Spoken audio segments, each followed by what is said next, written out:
नमस्कार साथियों, मैं ओपी वशिष्ठ। आप देख रहे हैं रुद्राष्ट्र। केरल में कांग्रेस गठबंधन ने बड़ी जीत दर्ज कर ली। 140 में से 102 सीटें, 10 साल बाद सत्ता में वापसी। लेकिन सबसे बड़ा सवाल यह है कि आखिर एक हफ्ते से ज़्यादा समय बीत जाने के बाद भी मुख्यमंत्री का नाम क्यों नहीं फाइनल हो पा रहा।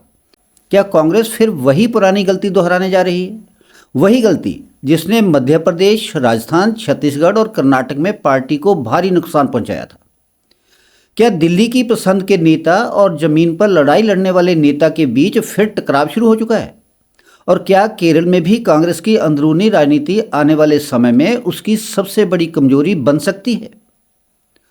आज की इस वीडियो में हम पूरे मामले को बहुत विस्तार से समझेंगे, आसान भाषा में, तथ्यों के आधार पर। दोस्तों, 4 मई को जब केरल विधानसभा चुनाव के नतीजे आए तब कांग्रेस नेतृत्व वाले यूडीएफ गठबंधन ने बड़ी जीत हासिल की।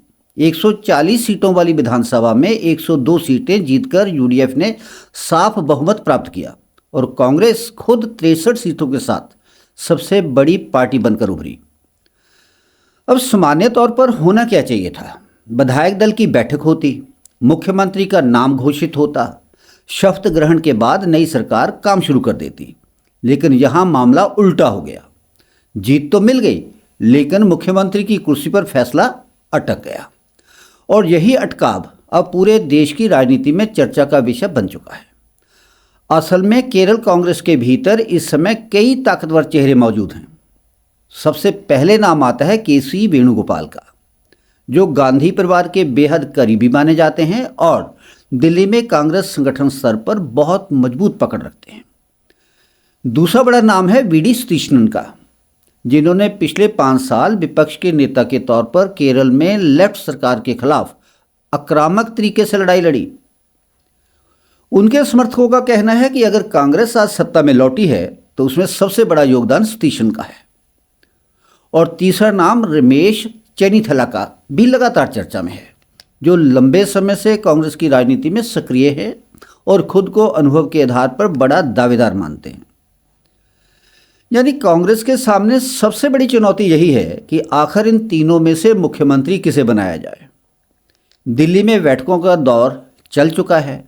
मल्लिकार्जुन खड़गे के घर मीटिंग हुई, राहुल गांधी भी मौजूद रहे, लेकिन फिर भी नाम फाइनल नहीं हो पाया। और यहीं से शुरू होती है कांग्रेस की असली परेशानी। देखिए, केरल कांग्रेस में गुटबाजी कोई नई बात तो है नहीं। सालों से अलग अलग खेमे रहे हैं, लेकिन इस बार मामला इसलिए ज़्यादा गंभीर माना जा रहा है क्योंकि जीत बहुत बड़ी है और हर गुट खुद को असली हकदार बता रहा है। वीडी सतीशनन के समर्थकों का कहना है कि उन्होंने 5 साल जमीन पर संघर्ष किया है, लेफ्ट सरकार को लगातार घेरा है, माहौल बनाया, जनता के बीच लगातार सक्रिय रहे, इसलिए मुख्यमंत्री की कुर्सी उन्हीं को मिलनी चाहिए। दूसरी तरफ वेणुगोपाल खेमा कह रहा है, सिर्फ भाषण और आंदोलन से सरकार नहीं चलती, संगठन में पकड़, विधायकों का समर्थन और हाईकमान का भरोसा भी जरूरी होता है। बताया जा रहा है कि कांग्रेस के कई विधायक वेणुगोपाल के साथ दिखाई दे रहे हैं। यानी दिल्ली में हाईकमान और केरल विधायकों का एक बड़ा वर्ग उनके पक्ष में माना जा रहा है। अब समस्या यही है, अगर कांग्रेस दिल्ली की पसंद को आगे बढ़ाती है तो जमीन पर मेहनत करने वाला गुट नाराज हो सकता है, और अगर सिर्फ जनाधार देखकर फैसला होता है तो संगठन के भीतर दूसरा वर्ग असंतुष्ट हो सकता है। यानी किसी एक धड़े के नेता को मुख्यमंत्री बनाए तो दूसरे 2 खेमों का नाराज होना एकदम तय है, और यही डर कांग्रेस को फैसला लेने से रोक रहा है। लेकिन दोस्तों, ये कहानी सिर्फ केरल तक सीमित नहीं है। यही वजह है कि कांग्रेस के भीतर कई लोग पुराने उदाहरण याद दिला रहे हैं। सबसे पहले बात मध्य प्रदेश की। 2018 में कांग्रेस सत्ता के करीब पहुंची। उस समय ज्योतिरादित्य सिंधिया ने पार्टी के लिए जबरदस्त मेहनत की थी, लेकिन मुख्यमंत्री बनाया गया कमलनाथ को। फिर परिणाम क्या हुआ? कुछ ही समय बाद सिंधिया अपने समर्थक विधायकों के साथ भाजपा में चले गए और कांग्रेस सरकार धड़ाम हो गई। राजस्थान में भी कुछ ऐसा ही हुआ। सचिन पायलट ने पार्टी को सत्ता तक पहुंचाने में बड़ी भूमिका निभाई, लेकिन मुख्यमंत्री बने अशोक गहलोत। फिर दोनों गुटों की लड़ाई पूरे देश ने देखी। नतीजा, कांग्रेस धीरे धीरे कमज़ोर होती चली गई। और बाद में सत्ता हाथ से निकल गई। छत्तीसगढ़ में टी.एस. सिंहदेव और भूपेश बघेल के बीच विवाद हुआ।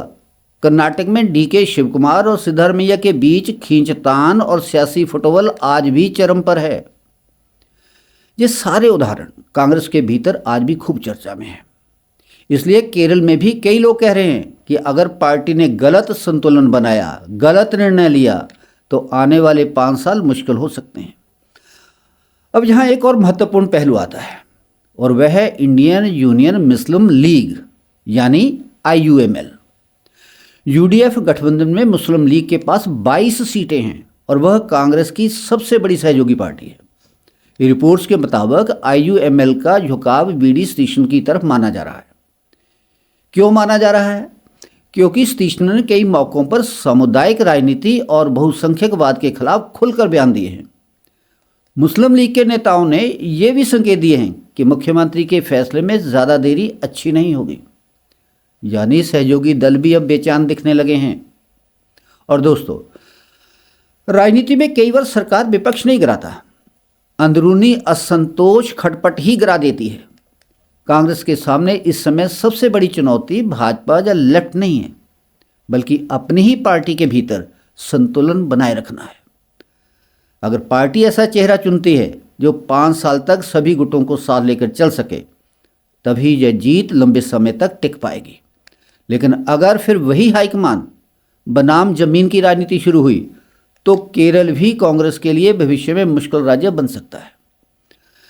अब यह देखना बहुत दिलचस्प रहेगा कि आखिर राहुल गांधी और कांग्रेस नेतृत्व किस पर भरोसा जताते हैं, अनुभव पर या संगठन पर या राजनीतिक जमीन पर लड़ाई लड़ने वाले चेहरे पर। अब आप बताइए, आपको क्या लगता है, केरल का अगला मुख्यमंत्री कौन होना चाहिए और क्या कांग्रेस फिर पुरानी गलती दोहराने जा रही है? अपनी राय कमेंट बॉक्स में जरूर लिखिए। अगर वीडियो पसंद आई हो तो वीडियो को लाइक करें, चैनल को सब्सक्राइब करें और ज़्यादा से ज़्यादा शेयर करें। मिलते हैं अगले वीडियो में एक नए विश्लेषण के साथ। तब तक के लिए धन्यवाद। जय हिंद, जय भारत।